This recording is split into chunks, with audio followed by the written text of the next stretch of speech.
ரிதன்யா கொலை வழக்கில் குற்றம் சுமத்தப்பட்டவர்கள் தப்பிக்க வாய்ப்பில்லை என ரிதன்யா தரப்பு வழக்கறிஞர் தெரிவித்துள்ளார்.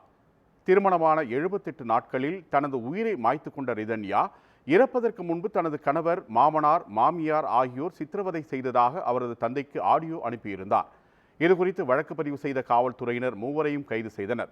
இதனையடுத்து மாமியார் சித்ராதேவி ஜாமீன் கோரி மனு அளித்துள்ளார். இதற்கு ரிதன்யாவின் தந்தை எதிர்ப்பு தெரிவித்த நிலையில் ஜாமீன் மனு 11ஆம் தேதிக்கு ஒத்திவைக்கப்பட்டுள்ளது. இவ்வழக்கில் நல்ல தீர்ப்பு கிடைக்கும் என ரிதன்யா தரப்பு வழக்கறிஞர் நம்பிக்கை தெரிவித்தார். இந்த பாதிக்கப்பட்டவர்கள் தரப்பில் அந்த ரிதன்யாவினுடைய இறப்பிற்கு காரணமானவர்களுக்கு நீதி கிடைக்கும் வரை நிச்சயமாக போராடுவோம் என்று கூறியுள்ளார்கள். அந்த ரிதன்யாவினுடைய இறப்புக்கு கிடைக்க வேண்டிய நீதியானது நாட்டு மக்கள் அனைத்து பெண்களுக்கும் பாதுகாப்பாகவும் அனைத்து பெண்களுக்கும் ஒரு நீதியாகவும் இனிமேல் இந்த ரிதன்யா போல் ஒரு இறப்பு நிகழக்கூடாது என்பதற்காகவும் அவர் சட்ட போராட்டத்தை நடத்தி வருகிறார். குற்றவாளிகள் இந்த வழக்கில் தப்பிப்பதற்கான வாய்ப்புகள் இல்லை. அவர்கள் சில நியாயமான கால அவகாசம் எடுத்துக்கொள்கிறார்கள். ஏனென்றால் போஸ்ட்மார்டம் ரிப்போர்ட்டும் ஆடியோ விசாரணையும் முழுமை பெற்று அறிக்கை சமர்ப்பிக்க வேண்டியுள்ளது. அதற்கு நியாயமான காரணம் இருப்பதாகத்தான் காவல்துறையினர் தெரிவிக்கின்றார்கள்.